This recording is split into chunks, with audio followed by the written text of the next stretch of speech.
Hello বন্ধুরা, সবাই নিশ্চয়ই ভালো আছো। আমিও আছি ভালো। আজকে আবারও একটা নতুন রেসিপির সাথে তোমাদের সাথে শেয়ার করছি।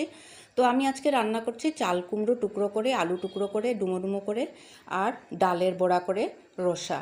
তো মশলাগুলি নিয়েছি এখানে টমেটো, কাঁচা লঙ্কা, আদা, আর লঙ্কা গুঁড়ো, ধনে গুঁড়ো, জিরে গুঁড়ো আর নুন, এগুলো দিয়ে ভিজিয়ে রেখেছিলাম। তারপরে বড়াগুলো ভেজে নিলাম। বড়া ভাজা হয়ে গেছে। এখন কড়াইতে তেল দিলাম। তেল গরম হওয়ার পরে দিয়ে পাঁচফোড়ন, তেজপাতা দিয়ে সবজিগুলো ঢেলে দিলাম। কিছুক্ষণ ভাজার পরে মশলাটা দিয়ে দিলাম। মশলা দিয়ে এটাকে আবার ভালো করে নাড়িয়ে চাড়িয়ে কিছু সময় শুকাবো। শুকানোর পরে ঢেকে দিয়েছি। তো কিছুক্ষণ পর ঢাকা খুলে দেখলাম মোটামুটি কষানো হয়েছে, তেলটা ছাড়ছে। এখন আমি পরিমাণ মতো ঝোলের জন্য জল দিয়ে দিলাম। দিয়ে এটাকে ফুটতে দেব। তারপরে তো এটার মধ্যে অল্প ব্যালেন্সের জন্য দেব চিনি আর অল্প গরম মশলা দিয়ে এটাকে ফুটতে দেব। কারা কারা এরকম রান্না করো? আমার তো খুবই ভালো লাগে।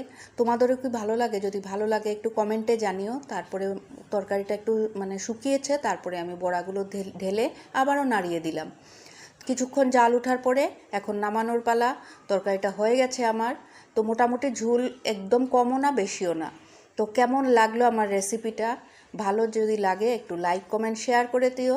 আর আমার পাশে থেকো। তোমাদের ভালোবাসা আমার খুবই কাজে লাগবে, আশীর্বাদ স্বরূপ।